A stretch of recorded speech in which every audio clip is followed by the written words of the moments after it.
got a weird one because it's actually something that's just been announced today. Okay. And it's not. It's actually like literally just was announced today, but I needed to add it. I actually think so. This is I'm going to bring the premise. The WASD movement that Riot's just introduced for League of Legends is going to probably be one of the biggest like effects on like pro play because it's going to allow basically people who previously had terrible movement or like character control to kind of like cheat in the game, and new players coming through are going to have movement that you've never seen before. Now, this is going to sound really, really weird, but if you've ever played an action RPGs like Diablo or something like that, probably the most famous one of all time is Path of Exile.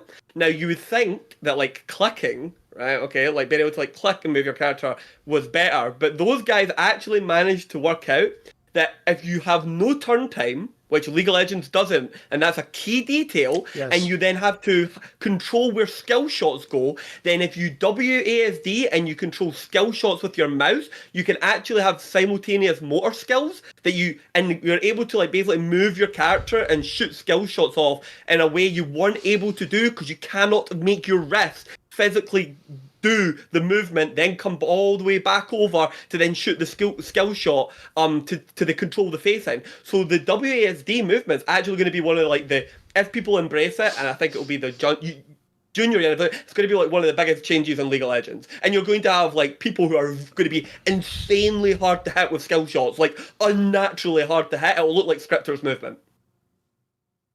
I think it's one of the worst changes that's ever been made to League of Legends. Personally, it's probably been a hot take because everybody from the audience is gonna ask me, but Zab, why? It's more option, and more option means more opportunities. The problem with changing an interface, I'm gonna take like a domino effect from Rocket League, a game I play a lot. So during the early first years of Rocket League, the players were asking for a bind to be able to rotate your car, to spin your car in one direction, left or right. Okay. With this addition of adding just this bind, they discovered that if they twist the car in one direction and flip the car in another direction, it does kind of a spin tornado. That's now the basic movement option and the most technical option across the game, and that has revolutionized the way players play Rocket League. And now we have a new thing where like even these things are becoming analog in a way that you can like twist your car in a very precise motion. When you change inputs, you change the very first pillar of a game. Whoever made a game in their life, the first thing you have is an interface. You take a platformer, it's like, can you move right with your D-pad, or is it like an auto runner, like jungle run, temple run, or something like this? Or can you move up to right? Is it an auto scroll? That's the same level of change. It's like going from Mario, right, Super Mario Bros, to Jetpack Joyride.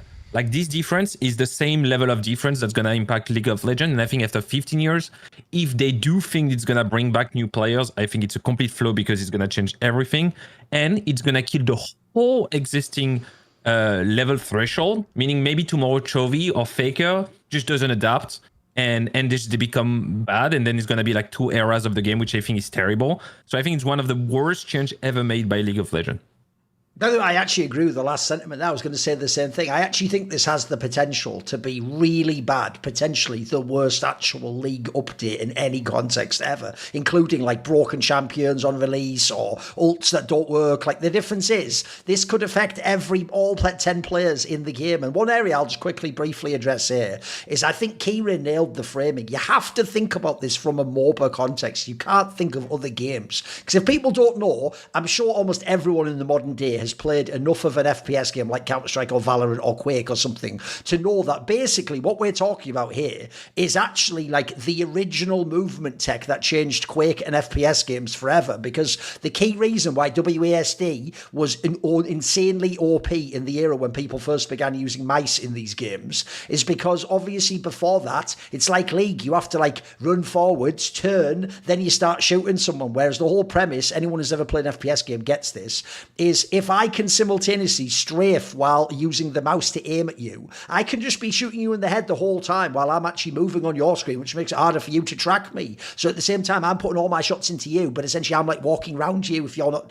doing the same thing. So it's essentially the entire premise, if you play a modern FPS game, of all the like jiggling on the corners. That's all WASD, double AD movement, basically, like left, right, left, right, left, right, left, right movement. That's the problem is, though, that made FPS games better because of what it did to the movement and the dodging. And by the way, you want dodging in FPS games because the guy already has shit hot hand-eye coordination. He already was aiming everything with the mouse. The problem here is, like he says, first of all, Dota is already a different game because the turn speed is so slow. It's actually one of the things that makes Dota really fascinating as a game to me. It's why I actually always preferred it over League. Is that you simultaneously have all these mega OP elements, but then you have these like bottleneck things like the movement that like stop it becoming like too much slow. That's what actually like paces a team fight out. That's what things like when you use the BKB to also decides when it happens. Like, League to me is way more of a game. It's the reason why I think in League you've never gotten close to what they have in Dota. You know, there's a stat in Dota where there's been a load of internationals where like every single hero was picked in the whole thing. You know, in League that'll never happen. You'll never have a Worlds where, even with Fearless, you'll never have a Worlds where every champion is picked. That's because League, to me, is way more of like a, I'll just say, like, I think like a fragile game. For me, it's the second things become OP. I mean, the joke is, the real reason you had to force Fearless draft on everyone is because otherwise everyone just wouldn't stop picking the 3 OP champions in their role. They would just do that no matter what. Even, by the way, if it didn't fit their playing style, they'd still pick like a Scion or a fucking some garbage that they don't even like to play. They would still do it just because they want to win the game and it's OP.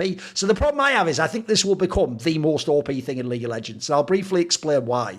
Because think about all the skills that you actually have to learn when you come into League. Like, remember, I came from like different, much more complicated esports, and what I had to realize was it means that even though the skill expression is more limited, it actually allows the game to be balanced out, though, in a way that like certain champions as a result can be like simple to use, but you make them really strong. Then you make the one that's like really skilled, so it's like more like you have to get more of the spell rotation off, like an Akali or something like that. So the real problem you're going to run into immediately is think about all the mechanics that we all think are OP. Like, I can, by the way, the first role I will immediately predict is broken tomorrow is AD carry.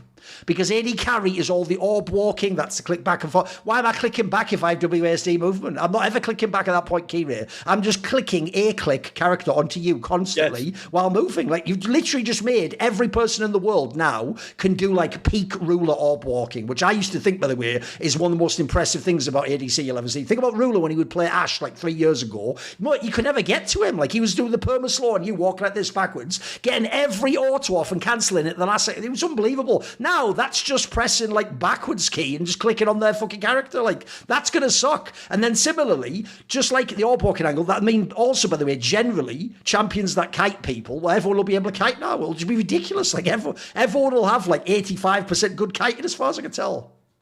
The best character in the game is going to be Syndra. Like, Syndra is the most OP passive in the whole game because she can actually like move while landing skill shots, and she has the most range. So she suddenly, with this motion, become the best character in the game. And you've got people like Ezreal who are like massively thing. And here, let me just point something out to you. People take like Ruler being able to orb walk for like granted. That's like all ADCs can do that. Right.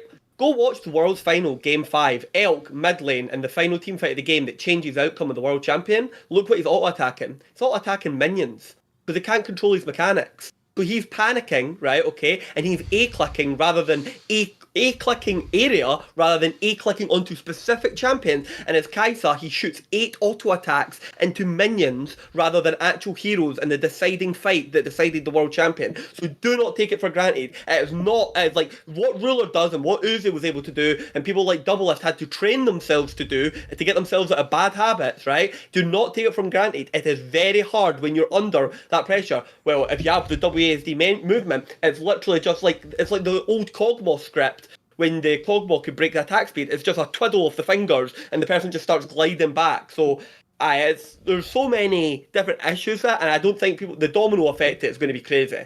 I'll give you an example. One of the most famous moments in Faker's career that made everyone think what a god was when he did that amazing sidestep on the Cassio ult against Nagni in that Katie Rolster Summer Final 2015. Everyone would just skip the foot. No one will ever get hit by a Cassio ult in theory, like, because he can just move while still clicking stuff. Like, to me, certain champions now just don't work in the game. Also, like I say, by the way, how OP would you actually have to make like Garen's abilities for him to be able to be picked at this point in time? You know what I mean? Surely you just kite him forever. Like, you'd never get forced close to this guy. Yeah, there's so many characters I feel like are just done tomorrow, right?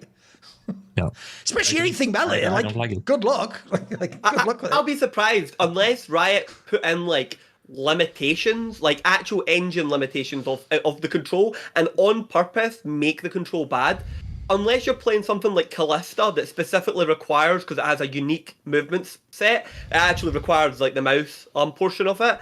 I'm not sure how Riot will balance it, because there will just be certain champions where it'll be like, yeah, you to optimize for this champion, you learn WASD movement, and basically that. From This actually literally reminds me of the main thing that I don't like about StarCraft 2, which is in StarCraft 2, they, by the way, intelligently realised you'll never get casuals to play this game if it's like hard fucking work and mental labour just to produce like units that farm. Like, if just making the workers and making them go to the worker patch where it requires micro and me constantly reminding my brain, a bit like checking the minimap as a jungler in League, like check the workers, now back to the thing, check the workers, that's not fun for a normal person. But the problem is, if you've ever watched high level Brood War, it makes the game way better, unfortunately, because essentially you actually do want top players to sort of have some of their mental bandwidth used up by some of these things. So similarly, even though in the short term it's going to sound awesome for a casual fan, they're going to go, brilliant, now I can kite and play Vayne, this is awesome. But what they're not realising is